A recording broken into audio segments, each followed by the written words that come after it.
Hola, bienvenidos.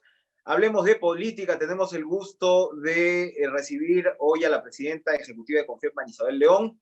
¿Cómo está, Marisabel? Gracias por estar con nosotros. Encantada, Enrique. Buenos días y buenos días a todos los que nos acompañan.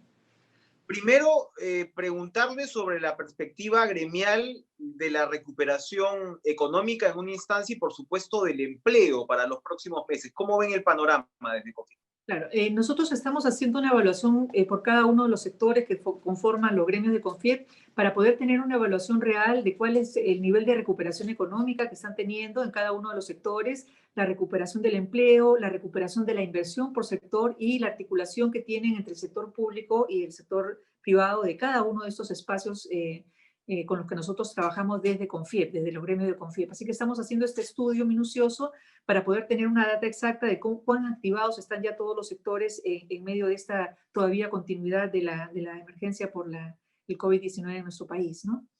Claro, porque el primer ministro ha manifestado que hacia final de año, incluso antes, el 100% de la economía debería estar totalmente reactivada y hay, por supuesto, quienes advierten que esto va a ser muy difícil. ¿Cuál es la perspectiva a primera vista? Claro. Nosotros somos siempre, digamos, positivos, tratamos de llevar este positivismo también a la sociedad.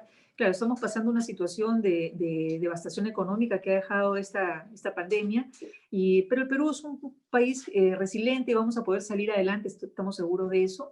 La economía, con la apertura de la cuarta fase en el mes de octubre, estimamos que se había reactivado un 85%, probablemente pueda ir aumentando, todavía faltan sectores que tienen que reactivarse, y ciertamente el consumo todavía no está en su nivel normal. Esto va a demorar, no es una recuperación que se pueda dar de manera inmediata o de manera automática, no por la voluntad de las empresas. Hay toda digamos, una coyuntura que acompaña a esta reactivación que va a ser lenta, pero la vemos con un poco de positivismo, ¿no?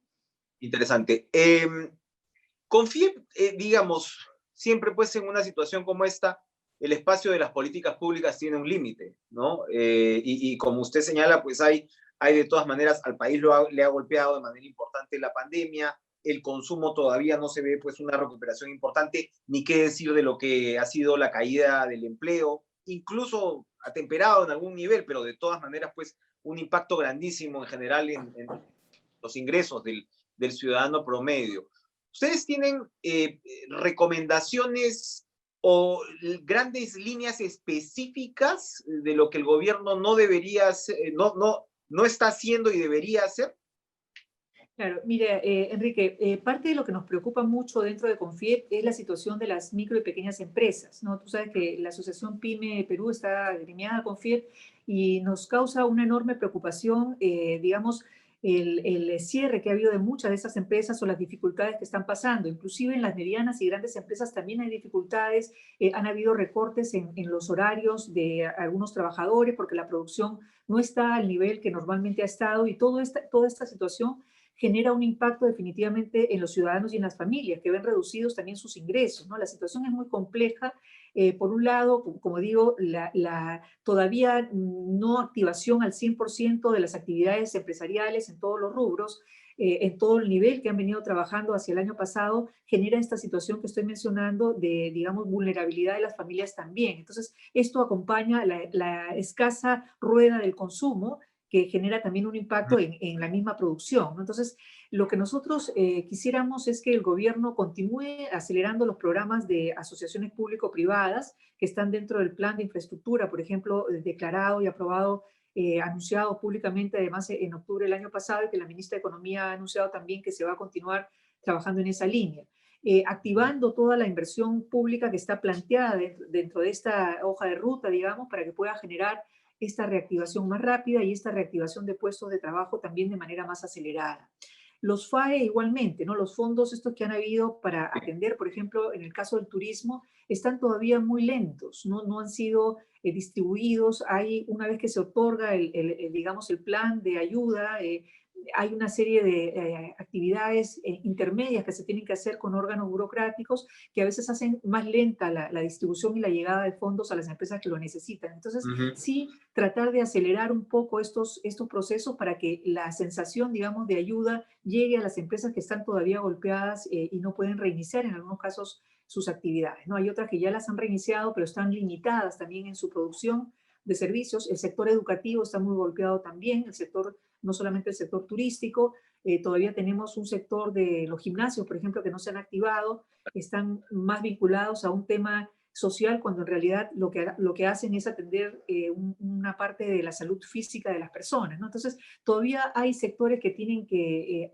continuar activándose, evidentemente con el cuidado de las medidas de la salud.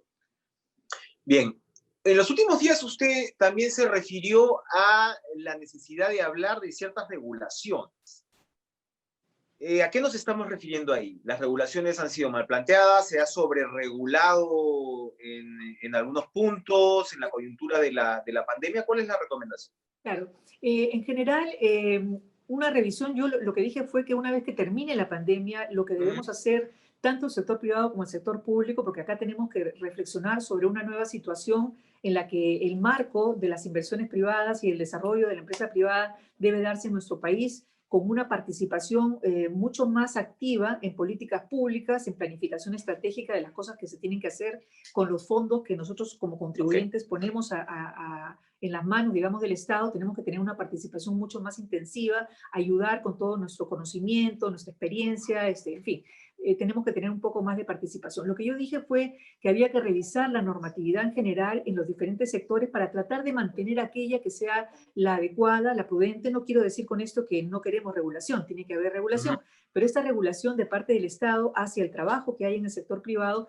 tiene que ser la más adecuada, tiene que ser la más precisa y evitar que con estas desconfianzas que a veces hay entre el sector privado y público o del público hacia el privado, se genere la paralización de inversiones, que es lo que nuestro país necesita en este momento. La articulación, por ejemplo, de medidas que se toman en el gobierno central y que no necesariamente son acatadas en los gobiernos regionales o en los gobiernos municipales, es un tema que también está en agenda, que lo hemos planteado al Premier. O sea, tiene que haber un respeto a la autoridad, digamos, del gobierno central y una alineación con el trabajo que se va a hacer a nivel de las municipalidades en todo el país, ¿no? Porque a veces se da una disposición y no se toma de igual forma en cada una de las municipalidades y una empresa Ujú. que tiene actividades en diferentes puntos del país ve su actividad restringida en unos y digamos, no favorecida, pero sí encausada en otros, y esto es algo que debemos como país resolver, ¿no? Mirar todo en conjunto, planificar bien las medidas para que se puedan ejecutar de manera homogénea a nivel nacional. ¿Hay sectores en particular donde usted note errores relevantes en el tema de regulaciones o Eh, excesos en todo? quizás en el sector comercio, por ejemplo, ha sido sentido desde el principio de la pandemia, cuando quedaron algunas actividades esenciales en funcionamiento, ¿no? El Ujú. comercio, la distribución de alimentos, de productos de primera necesidad. Quizás allí ha habido alguna interpretación, como digo nuevamente, de las normas que ha dado el gobierno central desde las alcaldías, desde los gobiernos regionales, que no han permitido que la actividad sea homogénea en todo el país, ¿no? Estas cosas las hemos ido identificando, incluso como CONFIEP hemos firmado un convenio con la Asociación de Municipalidades del Perú para poder identificar estos cuellos de botella y poder trabajarlos y resolverlos de una manera mucho más ejecutiva y más rápida, ¿no? Lo que pienso, Enrique, es que esta situación de pandemia en la que hemos estado sumidos, todos los peruanos, está sumido el mundo entero, debe llevarnos a una reflexión profunda sobre cómo hacemos para todos los ciudadanos de nuestro país, en este caso todos los peruanos, podemos contribuir desde el lugar en el que nos encontremos por alcanzar no solamente crecimiento, que lo hemos venido haciendo bien, sino también bienestar. No es posible que, por ejemplo, el año pasado se hayan devuelto sin utilizar 1.300 millones de soles en el presupuesto de educación o 1.600 en el presupuesto de inversión de salud, cuando necesitamos hospitales públicos que esta situación de COVID nos ha desnudado. Un hospital, por ejemplo, de salud trabajado como una asociación pública o privada, es decir, un privado que construye un edificio para dar un servicio de Ujú. salud y que además da y gestiona el servicio de salud público, para que no haya ninguna sospecha de que esto se quiere privatizar, se sigue siendo el servicio público, pero con una inversión privada, ha costado 199 millones de soles. Me refiero a hospitales como el Barton de Salud o Ujú. el CAELI, que funcionan Ujú. perfectamente bien.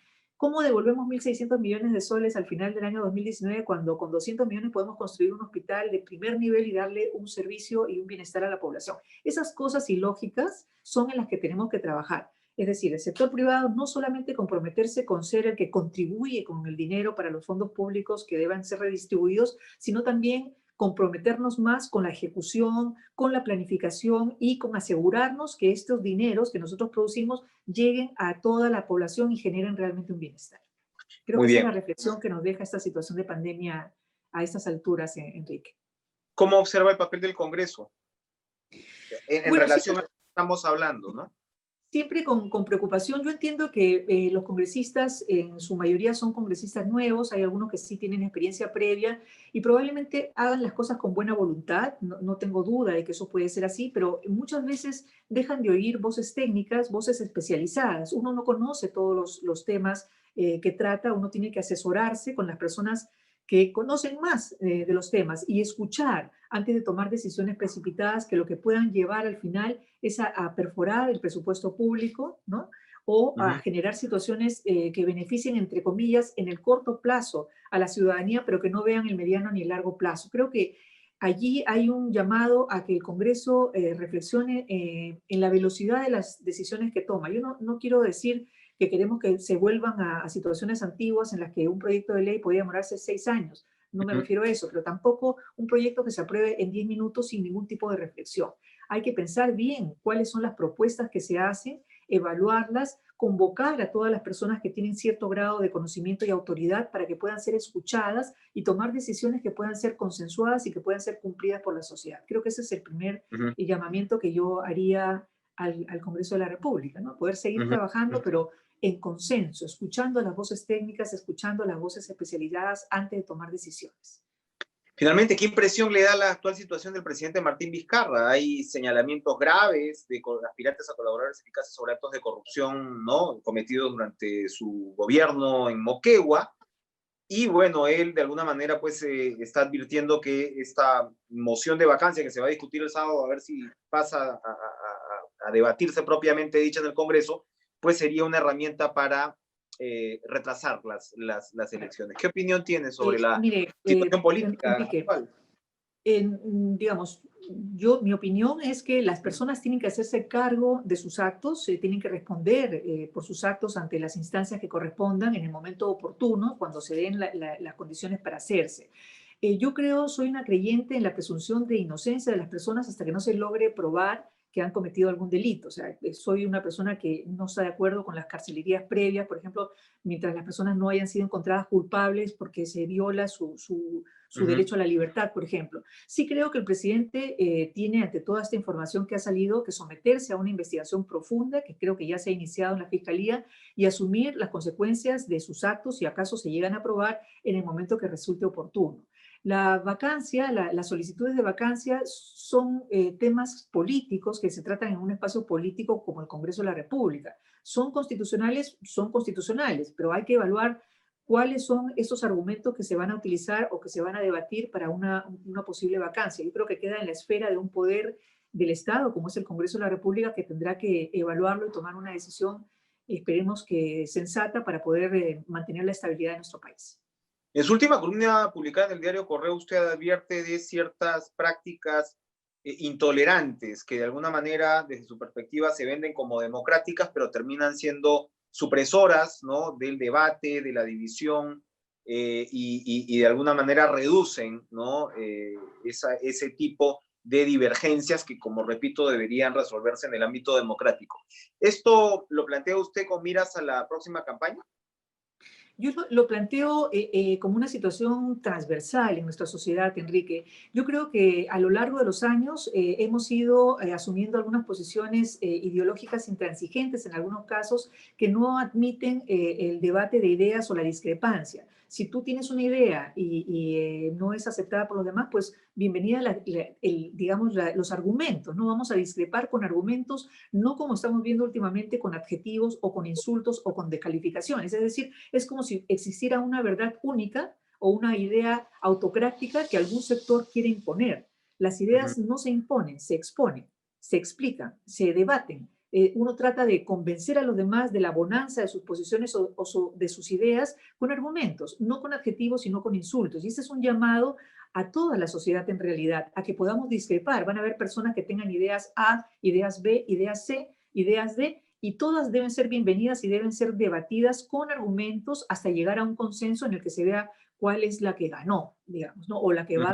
a ser la que esté por encima de las demás. Pero esto nuevamente es un llamado a que durante la campaña política y en general en la vida ciudadana que tenemos seamos capaces de discrepar con argumentos y no con insultos, porque ya es francamente intolerable el ver que en redes sociales, por ejemplo, uno da una idea y tiene un cargamontón mediático de las personas que opinan desigual. Entonces, cuando uno no tiene argumentos, obviamente acude al insulto o acude a la descalificación. Es ese llamado el que yo hago, no solamente por la etapa política, sino también para nuestra vida ciudadana de mejor calidad. María Isabel León, gracias por estar con nosotros en Hablemos de Política. Enrique. Gracias a ustedes también por seguirnos, estamos en contacto. Adiós.